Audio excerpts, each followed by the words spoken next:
The information provided on this show does not, and is not intended to, constitute legal advice. Instead, all information on this show is for general informational purposes only. The information provided is not a substitute for legal advice, and we recommend viewers consult an attorney for specific legal matters.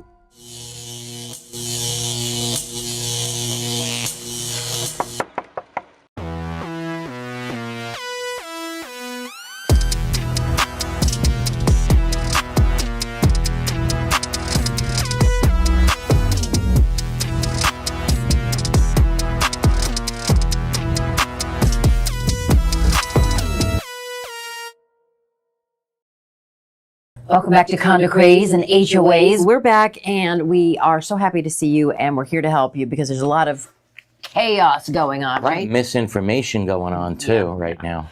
So we are very happy with our sponsors. They make this all happen, and of course you. Our best sponsors have been with us for years and years and years, and we are truly happy to have them, especially Best Roofing, and which is our Diamonds sponsor, yep. Which we love, Diamond sponsor. Been with us from the beginning. And they help you all the time. Absolutely. Best Roofing. So I'm here with attorney Eric Glazer. He is board certified in Community Association Law by the Florida Bar Association, and he has offices here in Hollywood and also in Orlando. We're also here each week to answer all your calls and questions that make life in your condominium absolutely crazy from one minute to the next. So give us a call. We will answer your questions. It would be one question per caller. 717-GLAZER-8. That's 717 452-9378. Can you tell it's been 2 weeks? And of course, you can visit us on our channel, which you're watching us on right now, and ask questions in the chat box. Yeah, great to be back, everybody. And of course, if you're a fan of the show, don't forget to do two things. Subscribe to the Condo Craze and HOAs channel on YouTube, again, where you don't have to just watch the show live. You can watch any of our prior shows at your convenience, and subscribe to our email list at condo-laws.com. Again, condo-laws.com or condocrazeandhoas.com. By subscribing to our email list, you can get announcements about the show, our seminars, which we had a wild and crazy week with our seminars this week, changes to the law, and a lot more. And we're on social. Oh, yeah, of course we are. We're even on TikTok, which is back. You can... It is back. Yeah, right? Get it downloaded. Apple, Spotify, on Facebook as well, and Twitter as well. So we'll also do a blog every single Monday, hoa-condoblog.com. Again, hoa-condoblog.com. And tomorrow's topic, the critics were all wrong. Mandatory education has deterred nobody, right? I mean, as you will hear. Yeah. So, in fact, I just want to thank the nearly 800 people that showed up for our two classes this week. That's 400. Yeah, it was unbelievable. First one was in West Palm Beach, and the second was in Tampa. To say it was a mob scene is an understatement. Standing room only. The rooms were set up to hold 350. This should tell you something. It's really very nice. I mean, yeah. It's encouraging for you. Absolutely. And as you'll see, obviously, in the blog. By the way, Robert, it's not on hoa.condoblog.com anymore. It's on our website. It's on condocrazeandhoas.com. I made that mistake. The blog is now condocrazeandhoas.com. Oh, so it's all in one place. All in one place. Well, that's smart. Right, a lot simpler. Well, Rob's a smart guy, right? Thank God for Rob, because it's Glazer, Sachs, and Listman. Right.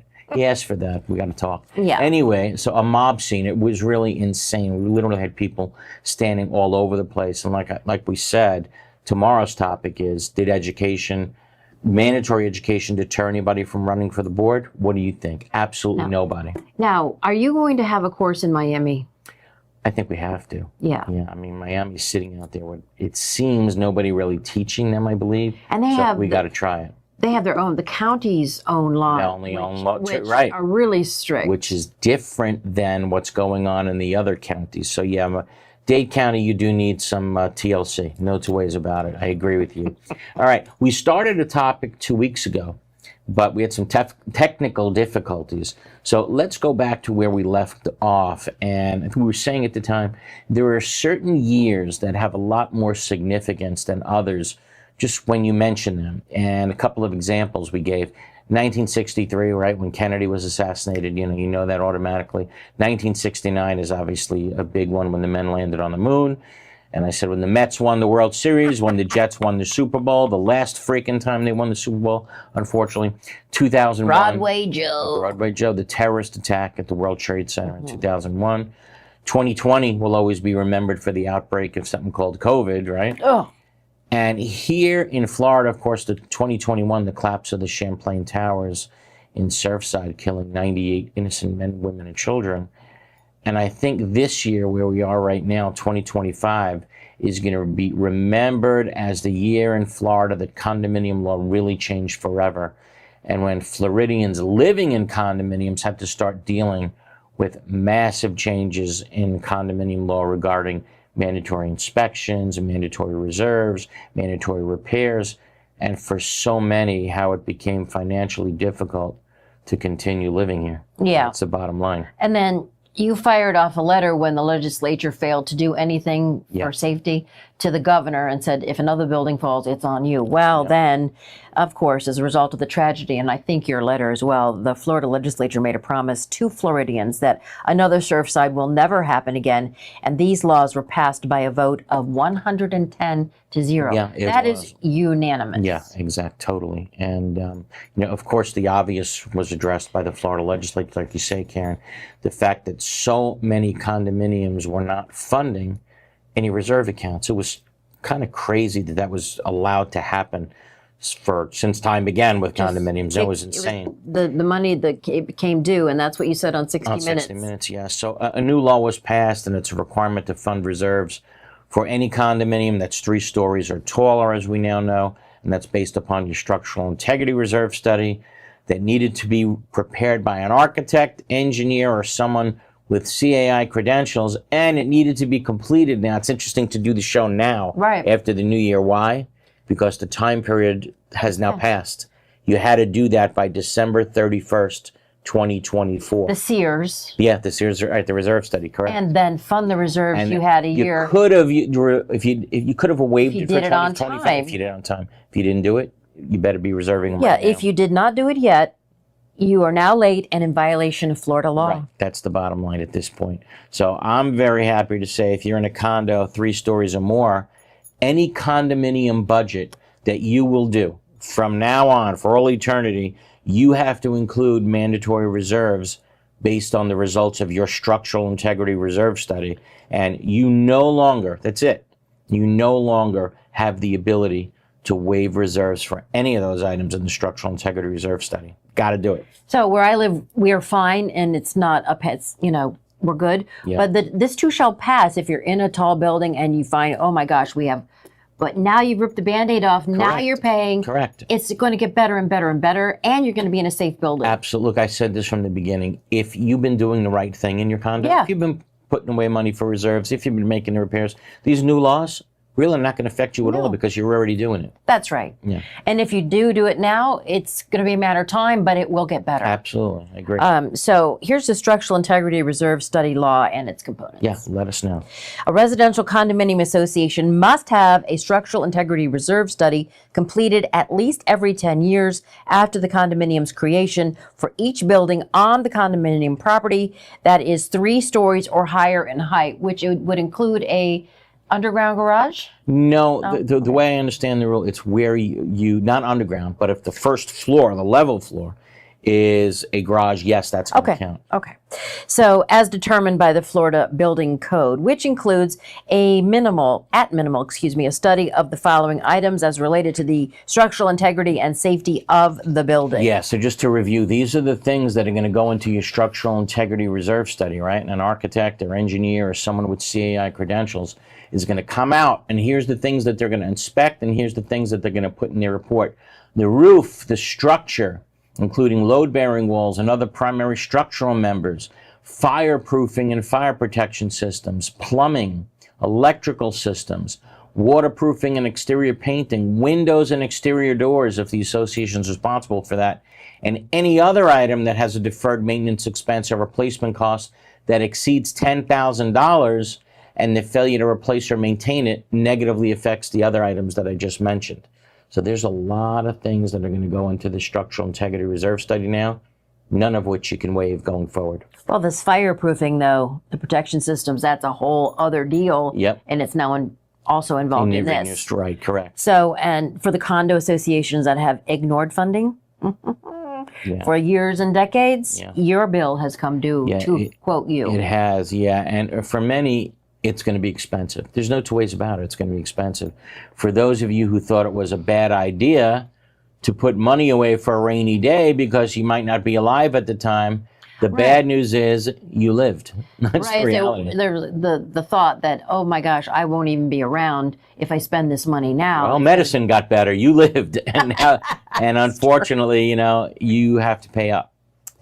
So there were 3 special sessions in a matter of 2 weeks. Yes. Oh my gosh. And the legislature says we are not dealing with this condo thing. They did pass immigration. Right, exactly. They got tough on that, but they won't address condominium. condominium. Will they do it in the regular session that starts in March? Maybe, but we thought, Governor DeSantis might get his way and they might address it in the special session. But interestingly enough, I think we all learned over the past 2 weeks that perhaps Governor DeSantis isn't as persuasive as we thought right now in Tallahassee. It was very interesting to watch this. Yes. His stance on immigration was quickly shot down in the Florida legislature. Well, he didn't get all the power. He didn't get it. There's a board of 4 that will be able to do it. He wanted much more power. Yeah. From that. And, we also know that the House and Senate leadership, they made it very clear. They have no desire whatsoever to change condominium laws, at least in that special session. They're not going to go near it. Well, they were unanimous in their vote. Absolutely. And that's the bottom line. So, no, again, I keep saying it on the show time and time again, I do not think that any of these new laws are going to be changed. None of them, none. But they could come back with some way to help pay. I don't, maybe, but I don't want to give anybody a false hope out there. Right. No, as taking a position is no, none of these laws are changing. You got to deal with it. You sound like a parent. Well, am I the parent? No, never mind. You're the daddy. Right. But no, I don't think any of these new laws are changing. I mean, you're going to have to deal with it one way or another. But let's hear what our viewers have to say. Give us a call here in the studio, 717-GLAZER-8. Again, 717-GLAZER-8, 717-452-9378. Or drop us a question or comment in the chat box on YouTube. We'll be back right after this.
There are very large management companies and there are very small management companies. And I think Affinity sits somewhere in the middle of that, where they are big enough to provide you with all of the back of the house services, the accounting, the infrastructure, the support systems, but small enough to be high touch. We believe at Affinity that we do the 9 to 5 so that you don't have to do that.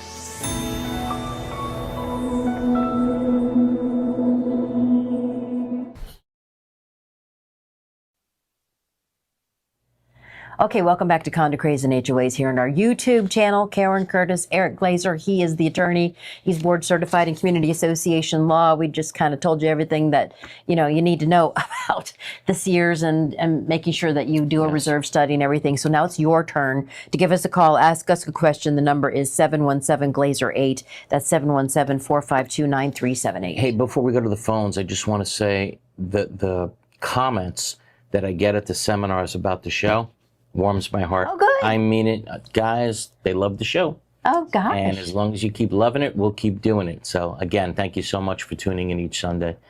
First call, Rob. All right, let's go to Helen from Miami. Helen, how are you? Miami. Miami, there we go. Hello. Hey, Helen, good morning. Good morning. I'll be at your seminar in Fort Lauderdale on Tuesday and can't wait. Thank you so much. Very What's nice. going on? Well, so I live in a condo association in Miami, and the situation is that we got a new management company last February 24. And I'm trying to tie it into your topic today because it's so important. We have no information from the prior management company, no records of anything, including if we ever had a SEER study done. So we've redone it at a very high cost. These are not cheap. So what can one do in a situation like this where basically no information is available for any of the years prior to whenever a new management company takes over?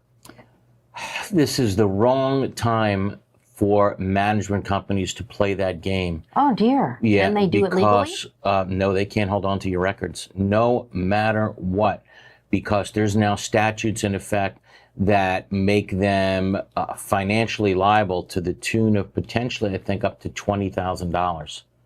So, you might want to remind them of that. And I can tell you the DBPR has heard stories and stories and stories about management companies not turning over records that are due. And by law, again, they must turn them over, I believe, within 20 days of them no longer being with your association. And if not, and you put in a complaint with the DBPR against them for failing to turn over the records, you're talking about potential loss of licensure. Yeah. So it's really not a joke for management companies to take that chance anymore and fail to turn over records, because they're gambling a lot on it now that nothing's going to happen to them. And now, if the DBPR is doing their thing, they're going to lose. If not, we need Elon Musk. That's the bottom line. Yeah. So, at this point, they need to be really, really careful about failing to turn over the records. Have they even responded? Have they said why they're not turning over records? Well, the new management company is basically saying that they don't have them. I don't know if that's a good enough excuse on their end either, but can a unit owner request these records of the previous management company? The unit owners can only request records of the association. But here's what's interesting. So there's a new records statute that's in effect that says, let's say you make a request of records from the association. It's not enough for the association now to say, we don't have them, right? There's a lot of records that the association is required to maintain by law now for 7 years, right? So let's say, I'm just going to give you an example. Let's say that you go in now and you ask for a copy of an insurance policy from the year 2000. Well, that's 5 years old. Technically, they're supposed to have it, right? You have to maintain records for 7 years. So it's not enough for the association to say, well, we don't have it, sorry. Under the new statute, the association has an obligation to make an effort to go get it. So used to be able to say, sorry, hey, we don't have it. Now the association has to show, well, what did they do to try to get this official record that they're supposed to have, but they don't? Show their effort. Now, does it go back 7 years on the website with the things that are posted on the website? If they're required to post it on the website, the answer is yes. Okay, well, there you go. Yes. So, yes, unit owners can ask for it, but not from the prior management company. They can only ask for records from the association. And they have to get it or make an effort. Correct, or at least make an effort. Not only that, in a condominium, now they even have to give you a checklist showing what you asked for and whether they turned it over to you or not. Or records are no longer really not a joke in No. condominiums anymore. It's a really big deal. So, Helen, I hope that answers the question. We got to run to the next call. Lots of people behind you. Thanks for calling. All right, next caller would be Tom from West Palm Beach. Hey, Tom. Good morning. Okay, I'm going to go with a little pace here. I'm a Philadelphia CPA who purchased a condo in West Palm Beach in 2020. Wait a minute. He's calling to say thought I- Philadelphia CPA, and we got to wish him at least congratulations Yeah. on the Eagles. Go No, Birds. Thank you. Yeah. Thank you. It I- changes the feel of the city. Hey, well, did they go crazy and like loot and burn the city this time, or no? They behaved. No, they were Because okay. Philadelphia fans are Everything nuts. is relative. They go crazy if Everything they is win relative. or they lose. Right. Okay. Yeah, Back to your that's calls. true. All right, so I thought I had seen it all, being from Philadelphia. So a few months ago, I prepared a notice of intent to run for our board, which included a candidate information form. Right. And so that you have more info in order to discuss the topic, I was on the board in 2023. I exposed the association for various violations of law, and a retaliation campaign ensued, attempting to recall me from the board. I filed a petition then and was reinstated to the board. They recalled me a second time 6 days later. As I'm sure you're aware, a condo is able to use unit owner recall ballots a second time. Correct. And even though I had grounds for a second petition, as most of the recall ballots were obtained using incorrigible tactics, I didn't appeal as the term was shortly ending. So this year I provided notice I would be a candidate again and included a candidate information form. Someone under the guise of it being from the board requested a legal opinion about my form only and not the others. That legal letter disseminated my entire candidate information form and then was published to the entire community prior to the election. This is true. Wait. Last week, So- I sent a notice of intent to file a petition of arbitration for election interference to the association. Right. The association has not posted it to the unit owners and did not address it in the last week's board meeting. Well, they my removed him question is, twice. Wait. you- Let me ask you this, because maybe I'm getting perhaps confused on one thing. You sent in a notice of intent and a resume, for lack of a better term, right? Candidate information. Candidate information sheet. Okay. Yes, and Bottom I line did is it this. in the same delivery instead of waiting 5 more days as I could There's have. nothing that says you have to wait 5 more days. You can send it back at the same time. That's insanity. Well, no, that's not. The issue is that another person running from the board who is aligned with some board members Right. received notice of what was contained in my candidate information form. Right. And so as all the candidate information forms went out in bulk, that individual wrote, contained in my candidate information form is. So that person had first advance notice of my candidate information form. Then the association went after that and obtained a legal letter, which was under the guise as a legal opinion, which referenced my name 29 times. I have a headache.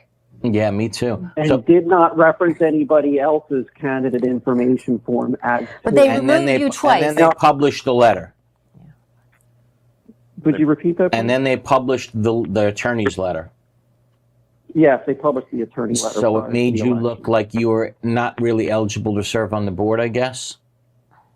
They concluded that all, as you both already know, all candidate information forms are to be delivered to the community Right. without altering, editing, etc. Right. And why did they publish that? But it didn't. I don't know. I mean, they published it because they, under the guise that the unit owners should have more information available to Right. them in order to make a thorough decision. Let me ask you this: when they which did the was second basically notice, disputing my candidate information form. so when they did the second notice, right? When they sent everything to everybody, including the ballots and your notice of intent, did they send out your candidate information sheet with it? Yes, unaltered at that point. Unaltered at that point. So the question is, Yeah. did the attorney's letter that they published harm you in any way? That is the question, or does it? What I've read is that the association may not comment That's correct. or influence or take a position on a condo board election. That's right. So the association paid thousands of dollars to the law firm in order to get a 2.5-page letter Right. disseminating a single unit owner's candidate Right. information. You know what? Not the other. You know what the real problem is? Number one, I think it's going to be difficult for you because the letter of the law was not really violated here. All they did was get an attorney's opinion. And don't get me wrong, I think it tarnished your ability to get elected. That's not the point. But they didn't violate the strict letter of the law, number one. So I think it's going to be hard to win. But let's say you do win, right? Let's take it one step further and the arbitrator says you win. Do the election again, right? Does it matter? Because the cat's out of the bag anyway. They already badmouthed you. They already made you look bad. What your statement You says. can't unring the bell. Yeah, you can't unring the bell. That's exactly right. So, The bell could be partially unrung by holding people accountable for Yes. sending that letter out. so if the board was asked to, by an arbitrator, to send a letter out to everybody that said we were wrong and we, unfortunately, we tarnished the election and we're told now we got to say I'm sorry or whatever the hell the arbitrator says, is that going to be enough? I don't know. But, in my humble opinion, yeah, I think it's going to be tough to even win that case because they did, in fact, comply with the letter of the law by sending out your candidate information sheet. But if he wins again, they'll just kick him off again. They can try that too. That's exactly right. Rome wasn't built in a day. I know. Philadelphians are a little bit persistent. You're from the land of the Declaration of Independence, That's right. And Where the broken bell. Constitution is, right. I don't think you're not going to give up. Hell no. I wish you luck, buddy. Okay? Thank you. Have a nice Take day. care. Bye. Who else we got, Rob? Let's go to our next caller. They didn't leave a name. If you hear a beep, you are live. Okay, who do we Good got? morning, Eric. Good morning, Karen. Morning. This is Julia from Hollandale. Hey, Julia, good morning. My name. I don't know why it didn't come through. Anyway, I think 2025 will be remembered for a little more than condo laws. Sure. Look at those findings. Anyway, I'm with you. I agree. On the topic, go ahead. No, you know what bothers me? Not to get on the topic of politics, but I just don't understand why everybody is not on the same page on this one. We're finding governmental spending on insane things, right? It's like when your wife asks you to look at your phone. She better not. She doesn't want to look at you. You don't want her to look at your phone. Right. That's what's happening. That's what's happening, right? You don't want her to look. Correct. Elon Musk They don't is want looking you at to the look phone. and see what's going on. But if you're seeing crazy expenses going to other countries for insane things, why isn't everybody on the same page that we should all be outraged that that's happening to us and our they're gonna tax be dollars found are out being on spent something. on that? I don't get it. Not everything should be just hate. On certain things, it should be thank you. Here, thanks for finding that out. Okay, back to you. I'm sorry. All right. So on the topic of reserves, I'm sorry to tell you that the board members in my condo are fooling the owners into believing that the laws may be changed. They're just getting some sympathy this way. It's disgusting. That's just the comment. My question is, when the contractors work on individual condos, they file insurance with the association for the benefit of association. That's nice. That's appropriate. We have a situation where the CAM put out a new form where he included his own company as a beneficiary in addition to the association. To me, that looks inappropriate. What do you say? When you say he's a beneficiary of what type of policy, what are we talking about? That if there is some damage to whatever. I don't understand that. I'll tell you where that comes in, where the manager is listed as an additional insured. Typically, if when you sign a contract between an association and the management company wants to make sure that should the association and the management company get sued for negligence. So, for example, let's say someone trips and falls on the property. typically they're going to sue the association, and they're also going to sue the management company for failing to maintain the place properly. So what's common in a contract is that the management company requires that the association in their insurance policy list the management company as an additional insured, so that that insurance policy covers everybody. That's very common. Okay, so if that's what you're talking about, no big deal. Nope. I'm talking about the condo contractors working on individual units.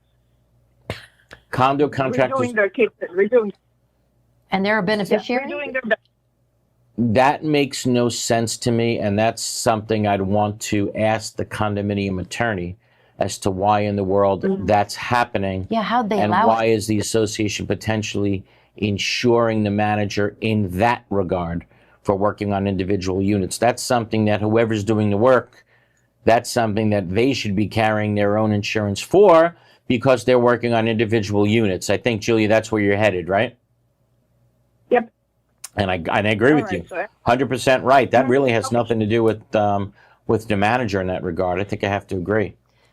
The manager, manager shouldn't be involved in that whatsoever. By the way, Julia brings up a good point in her first comment, and Rob, you know this about the boards, that she's saying that the boards are telling them that you're going to get, help from the legislature, but what are the boards happening where you're moving? They have a different story. They're being told you're going to be kicked off or not voted in, right? If you don't, because you're charging us money. People are blaming the board. I think there's a lot of confusion right now with all the expenses that people are facing, and they don't know if it's new expenses or Florida law requirements, and a lot of people are just blaming their board no matter what, even if it is Florida. So no wonder they're lying to you. Yeah, I mean, if people think that it's their board's fault as to why their assessments are going up, they are absolutely wrong. If your assessments are going up, that means your board is probably doing the right thing that they're required to do by law. I think the three of us certainly agree on that. So but you should get everything in the mail. I got everything in the mail that said, this is the SERS, this is what it was. Absolutely, yeah, when you do a new budget. Going up. Absolutely, Yeah. there should be no secrets. Exactly. Including a copy of your SERS report. Yeah. So that's required to be distributed to everybody. So don't blame the board. No, it has nothing to do with the board, but we got to take our bottom of the hour break. Taking your calls, everybody, 717-452-9378, or drop us a question or comment in the chat box. We'll be back right after this.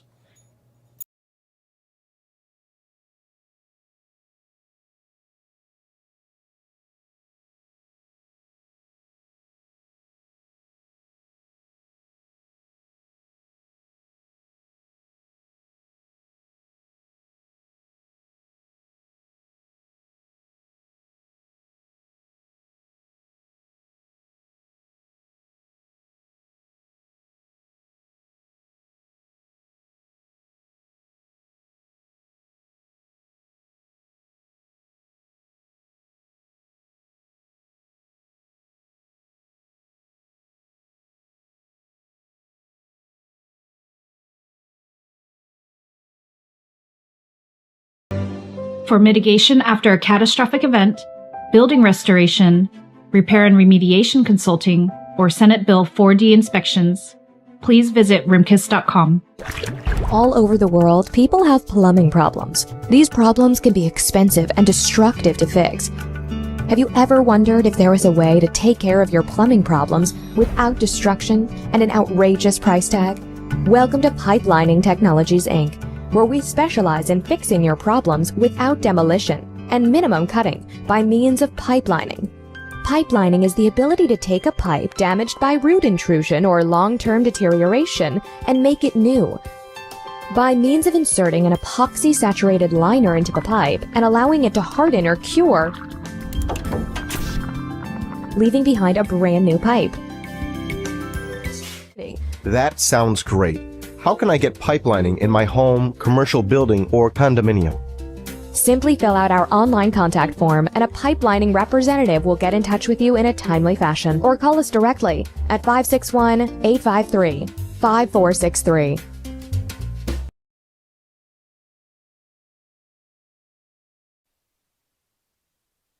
Okay, welcome back to our second half hour of Condo Craze and HOAs here on our YouTube channel of the same name. We are, boy, the chat box is blowing up. We're taking the phones, but I just wanted to go with one from Miami. Sure. Rabinowitz, where are you? Man, there's so many I can't find. Oh, here he is. Okay, so he says, if Dade and Broward had to do the 40-year, I just scanned up because more people are adding, I'm sorry. They're wondering why they have to do the Sears for the whole state. Because Dade and Broward have their own. Dade and Broward, in terms of the structural integrity reserve study, right? Dade and Broward are the same as the whole state Okay. for that. So there for you the go. structural integrity reserve. In other words, if it's 3 stories or more, Dade and Broward, you have to do the same structural integrity reserve study as everybody else. Okay. Yeah. Where Dade and Broward differ from the rest of the state have to do what's called milestone inspections. Right. Okay. Once you hit 30 years and every 10 years thereafter. In Dade and Broward, and that happens when it's 3 stories or more. Okay. The rest of the state is based on height. Dade and Broward for safety inspections, right, is based on square footage. Okay, so I don't remember exactly the requirements, but Dade, you need you need to pass a building recertification, not a milestone inspection, and that's if the building is approximately like 2,000 square feet. Which of height course it will. doesn't matter. Height has nothing to do with it. So you can have 3 condominium units attached to each other in Dade and Broward. Even though it's not 3 stories in height, it could be 1 story, you're going to still go have to through do your it. building recertification. Okay? That's the difference between Dade and Broward and the remainder of the state. And the big difference also is in the remainder of the state, you only have to pass structural. In Dade and Broward, you have to pass structural and electrical. Oh. A lot harder in Dade and Broward than it is in the other, I think, 65 counties or so. I hope that helps you, Robert. Want to take one comment from here from George. Good morning. Question for the show. What can we do if we find that 2 board members falsified their board certification certificates? One made a copy of his to create one for his buddy. Yeah, stuff like that can happen. If the board knows for sure that it was in fact falsified, then the bottom line is they did not get certified within 90 days of getting on the board, and they are off the board. So you treat them as if they are off the board. So the certificate that you print up for everybody, Right.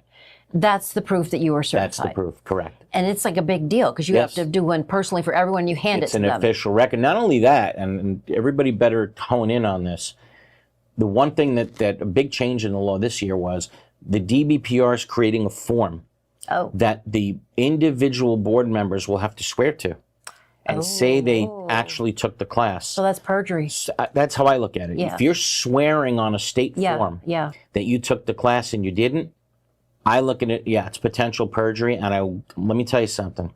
If that happened, someone should be prosecuted under it. So the certificate you give out, is that an official record? That's an official record, Okay, there you absolutely. go. It's got to be maintained by the management company, your secretary, and you can maintain the original or a copy. But anybody in the association can get a copy of that. Right. And it's required that it goes up on the website.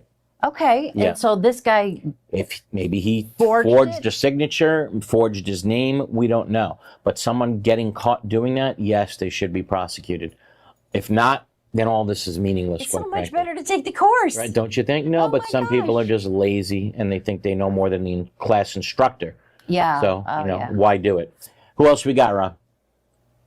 Let's go to next caller, Christine from Tampa. Good morning, Christine.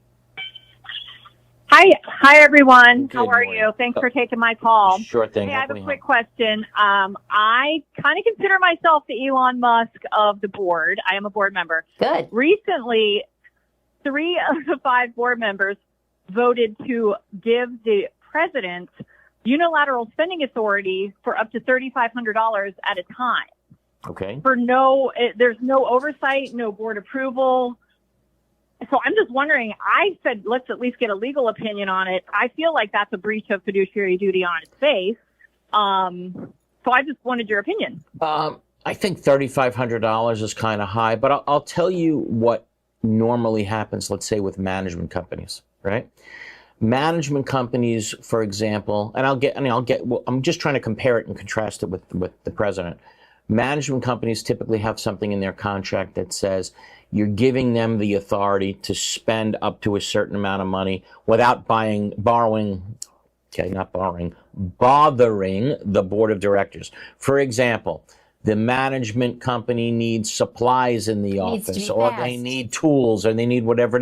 They're not going to bother the association board of directors every time they need the authority to spend some of the association's money. So typically there's something in their contract that says the manager can spend up to $1,000, $1,500 without bothering the members of the board. Maybe they need to buy eggs. Yeah, right, exactly, right. So the question is, should the president of the board have $3,500 spending authority?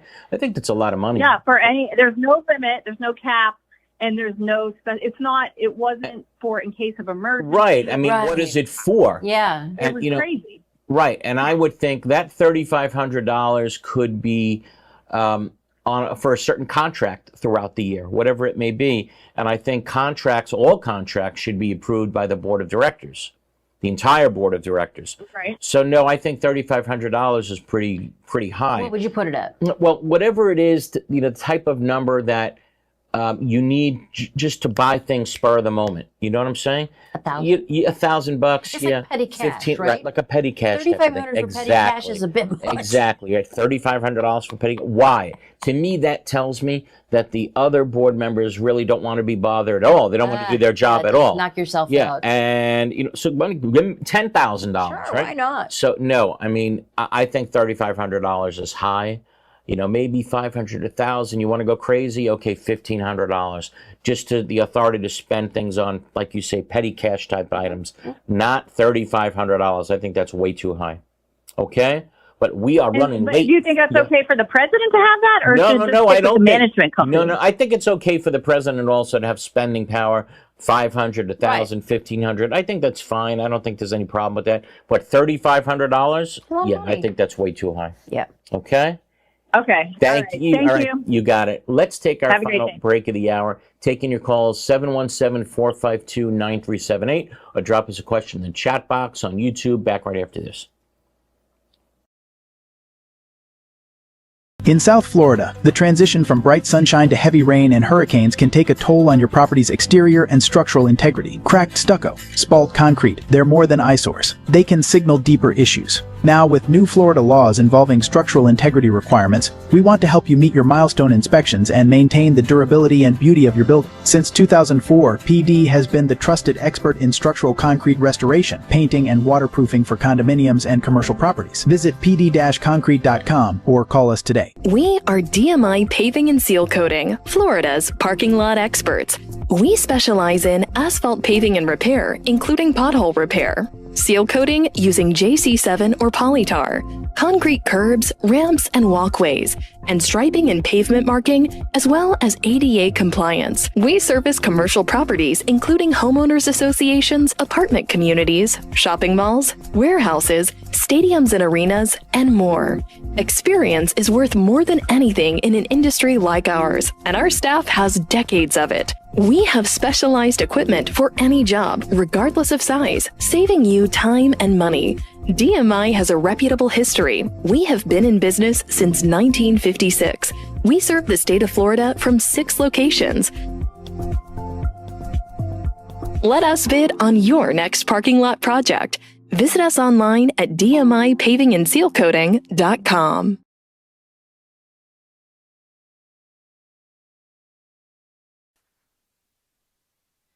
And we are back for our final segment of Condo Craze and HOAs here on our YouTube channel. If you want to call in, ask Eric a question. He's board certified in Community Association Law. The number is 717-452-9378. We're talking about, how much money should people have, the president or the management company, just at their fingertips. How about spending $1 under $5,000 written to cash?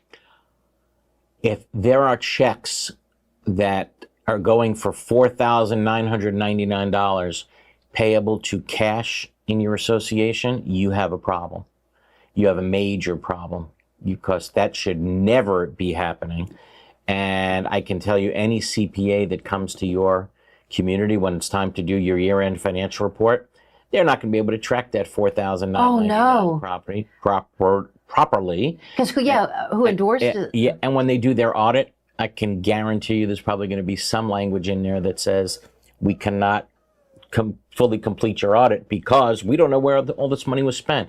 You should never, ever be allowing that type of dollars to be spent in cash, because that's only signs, can only lead to theft of funds for that. And these are the same people that are depositing $9,999 in their bank account. Correct, to avoid inspection by the IRS. Are they laundering money? Therefore, they need to. I'm not saying there's money laundering, at the association, but if $4,999 is going out in cash, do I worry about there being theft? 100%.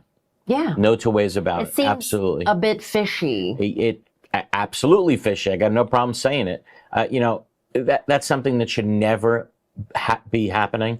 There's no reason to take cash out at that much money. If you want to use a credit card that belongs to the association, fine. You want to write a check that's payable to a specific entity, fine. Cash, absolutely not. Never. As for the other caller, we had, I forgot his name. The accountant from Philly. There you go. He had like 2 recalls, or they kicked him off the board twice. He's running again, and the board had an attorney write a letter. Some of our people on our chat box say, dude, if an attorney's writing a letter, there must be something going on here. You need to stay off that board. I think that's a KC fan who lost the freaking Super Bowl and is trying to create something terrible about him. Just because an attorney, for the association writes a letter about somebody. It's not a red flag? No, that's not necessarily a red flag, It's a green flag. Hate to say it, but, sometimes you have a situation where attorneys back the board no matter what. No matter what. As a matter of fact, there's a brand new statute this year that prohibits the board from taking any retaliation against people who live in the condominium, who submit a complaint to a government agency, who submit a complaint to the board itself, who stand up at a meeting and talk negative things about the board, and all they have a right to do all of that under their First Amendment rights, and to redress grievances with the government, etc. Now, why would such a statute need to be created? Because retaliation if you happens. didn't have attorneys helping the board retaliate. So right? if this guy has been retaliated against, what can he do? You can go march right into court and get a court order preventing them from doing that. Well, there you go. Absolutely. There you go. You've been retaliated and the against. court said, and the statute says it can specifically be used as a defense in any lawsuit as well. Oh, okay. wow. Statute says Huge. it. All right, I got one here. Robert writes in, if a special assessment is called and there is a surplus from the assessment, does it stay in the budget line? No, it goes back to you. Law is pretty clear. Exactly. We spoke about this many times. Law is very clear. When you do a special assessment, the funds for the special assessment must be used for the purposes of that special assessment. If there's leftover, it goes back to the unit owners. As a check for cash. Yes, or it could be used as to apply towards future assessments. So it could be used to bring down your assessments going forward. Robert, back to the phone. But does it have to be for the purpose for which it was? Yeah, but if it's not, if you use it up, right? Okay. If you took care of the And it's purpose for which it was leftover. intended, so it could be used going forward to bring down your assessments. Then All it of could them? be, yes, Okay. correct. All right, next caller is Richard from Miami. Richard, how are you? Hi, yes, good morning. Thank you for taking my call. Sure thing. 2 questions. One has to do with all the legislation and the scrutiny going around regarding illegal immigration. I wanted to understand what the responsibilities the boards may have for allowing contractors that use potential illegal immigrants to in the communities. Let's stop there. Let's there stop there ready? for a second. Okay, let's stop there for a What second. about people living in the in there? All right, hold on. Let's That talk was my second question. Okay. Okay, so let's stop for a second. There's at least for HOAs, there's a new law that says now you can't stop an HOA member from having somebody come to their house, right? A, who's not on a preferred vendor list from the association, or B, can't show proof of a license, can't show proof of insurance or anything like that. HOAs can't even do that anymore, okay? So does an HOA or a condo have any responsibility whatsoever to make sure that the people that are working there are all United States citizens? I don't think they do at all. Does Kaufman language apply? To this type of a situation? This new law. I don't... this guy, and that's a great question. Yeah. Does Kaufman... The For the HOA. You can call... Yes. There's a 1-800 number you can call if you want to report somebody. And that's it. Look, but I don't think the HOA or the condo has a responsibility to check, unless some accountant out there or an attorney who does immigration might be listening. Well, correct can you me. be busted if you allow it? Can the board member be busted? I don't know. I don't know if that's the law. I don't know if that's the new law. The HOA contracting vendors to work on the common elements, not so much individual unit. How can you be, and I'm just talking from the condo or HOA side, let's say you have a major project, right, and you hire a construction company to do the work. They can send 50 people to your site. You're supposed to know if every one of those 50 people are in the country legally? The onus No is chance. not on you. How can it be?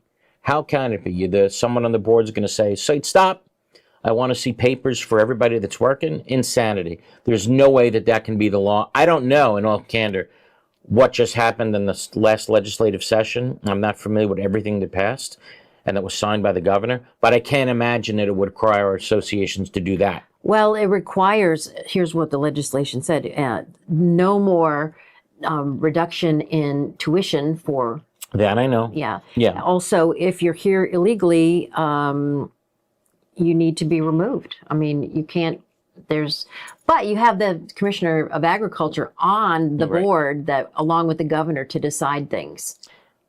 But in terms of condo or HOA? Karen's observation of the HOA approving, based on the application process, approving people that are not able to prove that they are in the country legally. Great question. And this happens all the time. Some boards, I will tell you, and I guess, in all candor, it depends on, and I'm not giving you the legal, well, I'm going to give you the legal answer, but it depends sometimes who's on the board. Sometimes you get more liberal people on the board and they couldn't give a damn. Sometimes you'll get more conservative people on the board and I'll get calls, they can't prove their citizenship. And, well, if the board has the right to screen, approve, deny, is one of the reasons why, because they can't prove citizenship in the country. I don't know. I'll tell you the truth. I don't know if that's reason enough. I think boards have a right to reject people that are moving into the community for a couple of reasons. One, if they pose a threat to the health, welfare, and safety of the other members of the community. What if they're a member of a gang? Of course, obviously, you could reject people for the health, welfare, and safety of the community, right? No problem. You can also reject them if it's obvious that they don't have the financial resources to pay the assessments, perhaps. No problem. But can you reject somebody because they can't prove that they're, in fact, born here and a citizen here? I don't know. I think I could argue with that. No, you don't have the ability to do that. And you're talking to someone, I think everybody knows I'm kind of conservative, but I don't think there's anything in the 718, 720, or in a declaration that would allow you to do that, unless the declarations were specifically amended to say you're not getting in here unless you can prove citizenship. Then, okay, maybe. But if that's not in your declaration or bylaws or whatever, then I don't think you have the right to do it. And what if you have Kaufman? And potentially whether you're not, well, I don't know if Kaufman would apply here if you amend your declaration. Okay, then. If your declaration says that's something you can reject somebody for, okay, 75% of the people voted for that, I think you can probably do that. But if it's not in your governing documents, I don't think so. Okay. Okay? But good question. I think it's a great call. Who else we got? Thank you so much. You got it. Let's go to Ray. This is Skylake. How are you, Ray? Yes. Good morning, Eric. Good morning, Karen. How are you? Okay. How can we help? Eric, you and I spoke previously about this issue where I had a recall ballot and I was ousted from the association. That was back in March of last year, and since then, the new administration has been reluctant to let me examine the records, including records of people who are now on premise doing flood reparations that we had back on June 12th. Okay. I've sent the letter, and in fact, I found the president dodging the mail lady to keep from receiving the letter, but it was by the condo's current lawyer.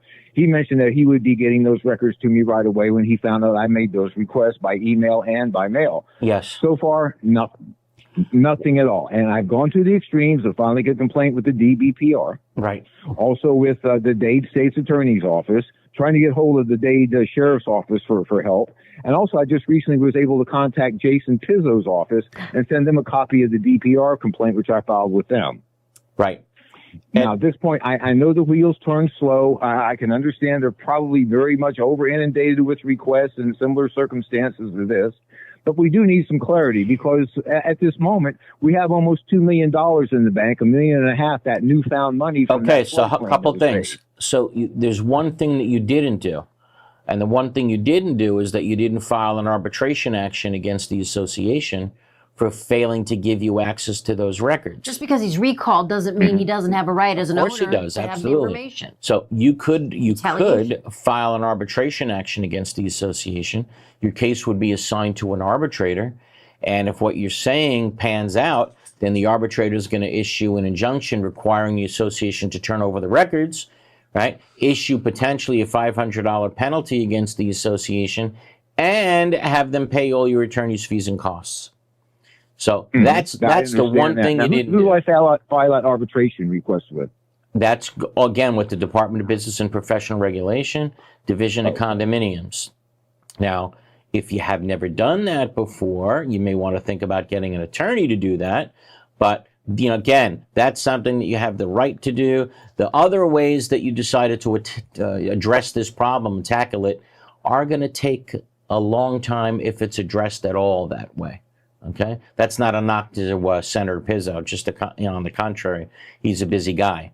And by the way, as long as his name came up, Senator Pizzo just agreed to be a guest on the show, and Robert's taking care of that. And hopefully, that's something that's going to happen in the next week or two. I was monitoring the hearing. Yes, he was very vociferous during that hearing about these new laws.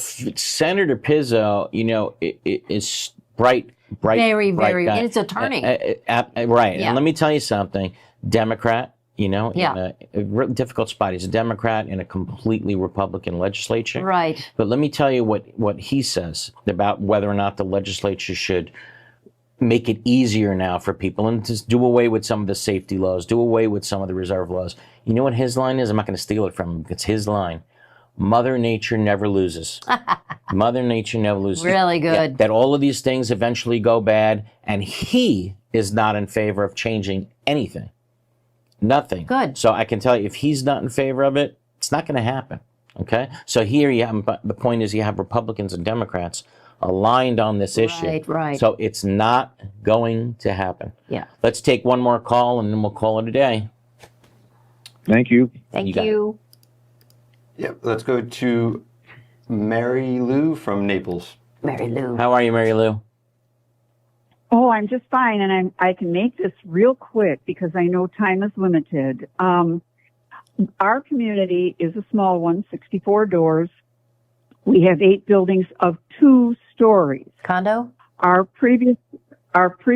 they're condos, and they are 2 stories. They are, you know, the tile roofs, stucco construction and all that stuff, and they're approaching about 23, 24 years old. Our previous board went ahead following the plan to do the Sears inspection, and they also had the financial reserve study. The financial reserve study was done by the same accounting firm that did it for our master association, of which we are embedded. And they gave them a list of a lot of things to supposedly reserve for.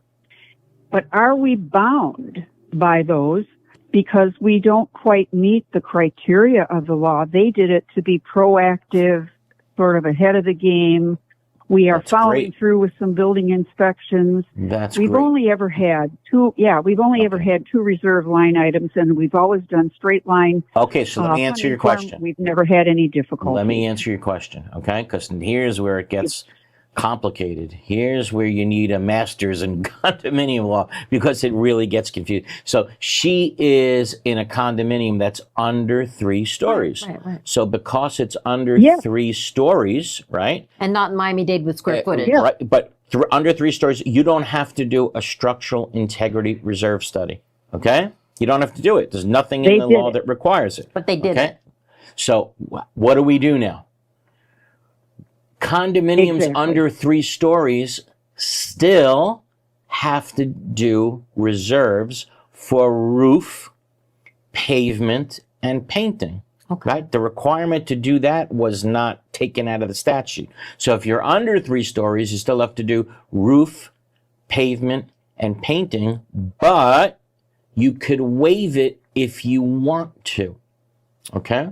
So the question is I think her name was Ruth, maybe. In Mary Lou. Oh, Mary Lou. Ruth, Mary Lou, same thing. So apologize for that, Mary Lou. So in her condominium, they did the structural integrity reserve study. They did it, even though they didn't have to do a structural integrity reserve study.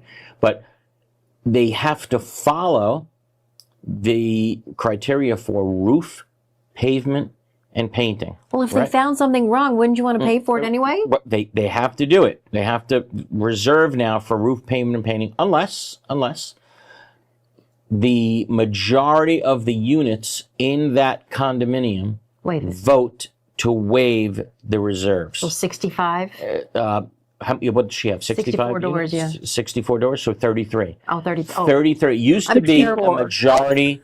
It used to be a majority of a quorum. Yeah. Now it's a majority of all units. Okay, so it gets very confusing. Again, if you're under 3 stories, you still have to have reserves, but roof, pavement, and painting at a minimum, and anything $10,000 or more, but you don't have to have the structural integrity reserve study that's required for condominiums 3 stories or taller, if that makes sense to everybody. It does. It Complicated. does make sense to me, but they went ahead and did it anyway, Right. and are now. And see, we've always had reserve. We don't do paving; that's taken care of by our master association. Okay. But we have always, for over 20 years, had reserves for painting and roof. Right. And we've always done it with the formula, Right. and X number of years Yes. useful life, all of that calculation. Our roofs are only 2 years old. We had them replaced already. So by the company's estimate, they're supposed to last us 25 years. Right. So the amount that you're putting away. The previous hold board on. took that list. Very low. Yeah. Yeah. So I want to educate the public here, so that the amount that you're putting away towards your roof reserve should be very low, because your roof is not going to be due to be replaced for another 23 years or so. Right. So that should be a Right. small number. Okay. Right. And our paint job is also about 2 years old. And we always figured on 10 years useful life. Great. So the amount that you're contributing towards reserves on those 2 types of components should be very low. Should be a very low reserve number. Right? It should be. Okay. But I'm guessing you're saying that because they included everything else, it's a high number? It is a high number, Yeah. I think. And then they also wanted to go to the pooled reserves Right. instead of doing straight line for 2 items. Okay. So tell you is, you heard what you're required to do here. You're not Yep. required to do I all of did. those items. I did. So the only way that, you can go over and above what the board wants to do is if you get the unit owners together, right? And you get 33 of them to say, we don't want that many items in our reserve category. Therefore, we're voting to waive reserves. And that will get the board to the bargaining table, perhaps. And maybe you can have a compromise where you can do partially funded reserves. I mean, I'm sure the board knows that. Hold on. Those two straight line items have always been fully funded. Right. Except for way back in the beginning when the development was turning over from the, our condo community was being turned over by the developer. We had to learn and do the calculations and make sure that we had, enough money in that line. And of course, we did have to get money out of an insurance settlement to replace them because they were ruined during Irma. Right. So that's why they're in a good condition, and we also have a warranty on them from the company I hear you. that installed them. So to me, it should be simple, and these fellows have made it very complex. So if it's that simple, hold on, Rob, turn it down. Yep. We're not getting through. So if it's that simple, everybody comes up to me at the seminar and says, I got a very, very simple question. Oh boy. If it's so simple, I guess you should know the answer without asking me, right? So she thinks this is very, very, very simple. Yeah. If it's so simple, then why is the phone call take 10 minutes? It's not simple. These things are not simple. Did my answer sound simple? Did it sound simplistic? No. These things are complicated right now. I can't even do the math on the majority. Right. Right. If you can't do that, the rest is going to be a problem. So in all candor, this is complicated stuff. Yeah. Sometimes that's why you have a job. In her type of position where the board wants to do a lot, good for them. She doesn't want to do a lot. Then she's holding the authority if she gets the other unit owners together. 33. She can say, guess what, guys? You're not doing any reserves. You want to do over and beyond? Well, guess what? You're doing zero. So when that happens, potentially, work out a reasonable solution, but she holds no power if she can't get the 33. But I want to make sure what they found and what they need the money for, if it's safety, make sure. Do it, right, then why not do it? But maybe she can't afford it, I don't know. Maybe others can't afford it. But if you can show the board you're about to get to 33. Yeah, in your case, you have bargaining power. You may get to 33, and there's the bargaining power. On that note, that brings us to the end of another week. Great show today. Yeah. Guys, if you need legal help off the air, please contact Glazer and Sachs, 954-983-1112. By the way, you're going to be in Broward on the 18th. We didn't even do it. Yeah, really fast. Condo. Sorry about that. Wow. Yeah. Good thing you said that. The seminars are continuing in full steam ahead. I apologize for that. Good. Thanks, Karen. February 18th, this Tuesday. Yeah. Yeah, we're going to be at the L&L Condo and HOA Expo. Broward Convention Center. I mean, these are filling April 3rd, right. So fast. Do Miami? We got to do Miami. Yeah, we got to figure out how to do Miami, right? If Miami's like the redheaded stepchild out there. The problem is that when you do Miami, and I hate saying this, no one shows up. Maybe now they'll show up because it's mandatory, but someone has to do Miami. So that's April 3rd in Broward, April 16th in Tampa, April 22nd in Palm Beach County, and May 14th in Orlando. Those are all L&L Condo and HOA. Starts at 8 o'clock. You can sign up where? CondoCrazeandHOAs.com. Again, CondoCrazeandHOAs.com. Again, Tuesday, we will see you at the Broward Convention Center. Tuesday or Wednesday? 8 o'clock. The 18th is Tuesday, right? Yeah, Tuesday. So we'll see you Tuesday at the Broward Convention Center, 8 o'clock in the morning. Again, you need legal help off the air. Glazer and Sachs, 954-983-1112. And no matter what, we'll see you and speak to you again next Sunday at 11 a.m. on Condo Craze and HOAs. Everybody have a wonderful, safe week. Thank you. Thank you, Eric. Thank you, Robert.